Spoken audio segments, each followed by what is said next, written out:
Цагдаа дотоодын цэргийн байгууллагын үйл ажиллагаанд хүний эрхийг хангах хууль ёсыг сахиулах, төрийн үйлчилгээний чанар хүртээмжийг дээшлүүлэх зорилгоор процессын дахин инженерчлэлийг хийж, судалгааны ажлын тайлан зөвлөмж санал дүнслэн, процессыг шинээр төлөвлөн, илүү уялдаа холбоотой цахимжсан хүртээмжтэй үр ашигтай үйлчилгээний тогтолцоог хүрдүүлэхийг зорж байна. Энэхүү процессын дахин инженерчлэлийг хийснээр цагдаа дотоодын цэргийн байгууллагаас иргэдэд үзүүлэх үйлчилгээг шат дамжлах багтаагаар шуурхай хүртээмжтэй хүргэх, алба хаагчийн ажлын ачааллыг тэнцвэржүүлэх, байгууллагын чиг үүрэг бүтэц зохион байгуулалтыг оновчтой болгох, иргэдийн сэтгэл ханамж болон байгууллагын үйл ажиллагааны бүтээмж чадамжийг нэмэгдүүлэх, улмаар цагдаа дотоодын цэргийн үйл ажиллагаанд шинжилэл хийх нөхцөл боломж үндэслэл шаардлагыг бүрдүүлэх ач холбогдолтой юм а. Монгол Улсын ерөнхий сайдын захирамжаар байгуулагдсан хүчирхийллийн эсрэг үндэсний хорооны анх дугаар хуралдаан боллоо. Хуралдаанаар технологи ашиглан үйлдэж буй гендерт суурьсан хүчирхийлэл, гэр бүлийн хүчирхийлэлд үлдэх гэмт хэрэг зөрчлийн нөхцөл байдал, хүчирхийллийн хохирогч хүүхдэд үзүүлж буй хүүхэд хамгааллын үйлчилгээ, боловсролын сургалтын хөтөлбөр дэх хүчирхийллийг таних, урьдчилан сэргийлэхтэй холбоотой дүн шинжилгээ зэрэг 6 сэдвээр илтгэл танилцуулга сонсож хилцүүлэг өрнүүллээ. Гэмт хэрэгээс урьдчилан сэргийлэх ажлыг зохицуулах зөвлөлийн ажлын алба Дэлхийн зүүн Монгол олон улсын байгууллага тээврийн цагдаагийн албатай хамтран хүүхдийг зам тээврийн осол зөрчлөөс урьдчилан сэргийлэх зорилготой үзүүлэх сургалт зохион байгууллаа. Хичээлийн шинжил эхэлсэнтэй холбогдуулан хүүхдийг зам тээврийн осол зөрчлөөс урьдчилан сэргийлэх хяналт шалгалтын ажлыг эрчимжүүлж эхэлсэн талаар ажлын албаны дарга ням гэрэл онцлоо. Цагдаагийн байгууллагаас хувь хүний мэдлэг, сэтгэлгээ, харилцаа, манлайлалын ур чадварыг хөгжүүлэх зорилгоор залуу манлайлагч, мөрдөгч, удирдах албан тушаалтан бэлтгэх төслийг хэрэгжүүлж байна. Уг төсөлд оролцох хүсэлт гаргасан 198 мөрдөгчийн дунд сургалт явуулж, англи хэл, илтгэл, мэрэгжлийн ур чадварын шалгалтын дүнгээр 4-р шатанд тэнцсэн 30 мөрдөгчөд батламж гартууллаа.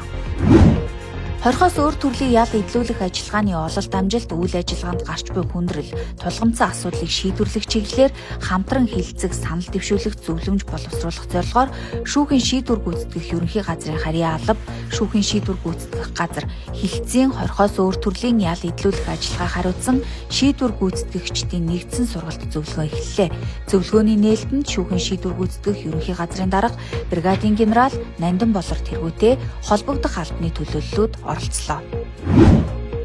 Монгол Улсын засгийн газрын 2025 оны улсын үзлэг зохион байгуулах тухай 23 дугаар тогтоолын хэрэгжилтийн хүрээнд төрийн байгууллагын архив, албан хэрэг хөтлөлт, ажлын зохион байгуулалтын улсын үзлэгийн талаар архивын ерөнхий газраас мэдээлэл өгөх сургалт зохион байгууллаа. Сургалтанд төрийн 300 гаруй байгууллагын 500 орчим албан хаагч цахимаар хамрагдлаа. Налайх дүүрэгт гэмт хэрэг зөрчлөөс урьдчилан сэргийлэх тухай хуулийн хэрэгжилтийг хангах, иргэдийн зөрчигдсөн эрхийг сэргээх, төрийн үйлчилгээ авах боломжийг бүрдүүлэх зорилготой таны эрхийг хамгааллын өдөрлөг боллоо.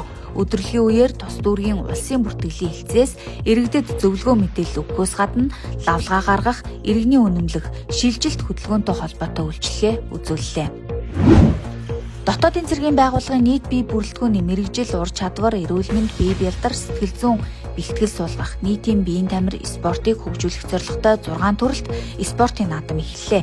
Эхний ээлжинд гар бөмбөгийн тэмцээн зохион байгуулж, шилдэгүүдээ шалгарууллаа. Эх орондоо эрүүгийн онц гэмт хэрэг үйлдэн оргон зайлж Монгол улсад хууль бусаар оршин сууж байсан бүгд найрамдах хятад ард улсын иргэнийг албатан гаргалаа. Тодруулбал тус иргэн нь 2010 онд бусдын нэр бичиг баримт ашиглан Монгол улсын хэлээр нэвтэрч хэл нэвтэрсэн баримт бичгээ устгасан. Монгол улсад хууль бусаар оршин сууж байсныг хяналт шалгалтаар илрүүлсэн байна. Хэл хамгаалах ерөнхий газар, Оросын холбооны улсын холбооны аюулгүй байдлын албаны хэлийн алба, бүгд найрамдах хятад ард улсын цэргийн төв зөвлөлийн нэгдсэн штабтай хамтран хэл хамгаалтын хамтын ажиллагаа 2025 3 улсын хэлчдийн хамтарсан сургуулийг хэлийн цэргийн тэг 132 дугаар ангийн хариуцсан хэсэгт зохион байгууллаа. Шүүхэн шийдвэр гүйцэтгэх ерөнхий газрын удирдлагууд бүгд найрамдах Солонгос улсын замын хөдөлгөөний корпорацийн дэд ерөнхийлөгч Хё Бун Хө, үйлдвэрчний эвлэлийн ерөнхийлөгч Пак Му Хёг нарын төлөөлөгчдийг хүлээн авч уулзлаа. Уулзалтаар харилцаа ойлголцлын санамж бичиг байгуулах, хамтын ажиллагаагаа өргөжүүлэх, алба хаагчдыг мэрэгшүүлэх чиглэлээр санал солилцлоо. Төрийн цэргэн болон хууль сахиулах байгууллагуудын хамтын ажиллагааг өргөжүүлэх, харилцан туршлага солилцох, алба хаагчдын мэрэгжлийн ур чадварыг дээшлүүлэх зорилготой Монгол Улсын ерөнхийлөгч зэвсэг түвшний ерөнхий командлагчийн нэрэмжит буудлагын аврах шалгаруулах тэмцээн боллоо. Тэмцээнд төрийн цэргэн болон хууль сахиулах 12 байгууллагын 160 гаруй тамирчин оролцож шилдэгүүдээ тодрууллаа. Шүүхийн шийдвэр гүйцэтгэх ерөнхий газрын санхүү үйлдвэр хөрөнгө оруулалтын газраас 20 анги шүүхийн шийдвэр гүйцэтгэх газар хилтэс салбар нэгжүүдийн дунд бүтээлч хамт олон аяныг эхлүүллээ.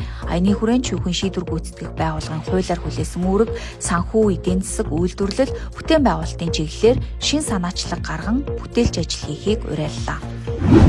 Унгар улсын гадаад иргэдийн бодлого зохицуулах ерөнхий газрын дарга Сандор Гомбос тэргүүтээ төлөөлөгчд Монгол улсад айлчлал хийх үеэрээ гадаад иргэн аритын газрын үйл ажиллагаатай танилцаж уулзалт хийлээ. Уулзалтаар хоёр орны ижил чиг үүргийн байгууллагуудын хамтын ажиллагаа болон албан хаагчдыг урт болон богино хугацааны сургалтанд хамруулах харилцан туршлага солилцох чиглэлээр санал солилцлоо. Төрийн тусгай албан хаагчдын нэгдсэн эмнэлэг онцгой байдлын ерөнхий газрын гамшигаас хамгаалах сургалт арга зүйн төвтэй хамтран албан хаагчдад зориулсан гамшигаас хамгаалах сургалт зохион байгууллаа. Сургалтаар гамшигын онцгой нөхцөл байдал, өрхийн бэлэн байдал, гал унтраах, газар хөдлөлтийн талаар мэдлэг мэдээлэл олголоо. Хилийн бомбуудын 10 дугаар сард ажиллах цагийн үеэр гарлаа. Дэлгэрэнгүй мэдээллийг хил хамгаалах байгууллагын цахим хуудаснаас авах боломжтой. Төрийн тусгай албан хаагчдын нэгдсэн эмнэлэг бүгд найрамдах Солонгос улсын эрүүл мэндийг дэмжих төвтэй хамтын ажиллагааны санамж бичиг байгууллаа.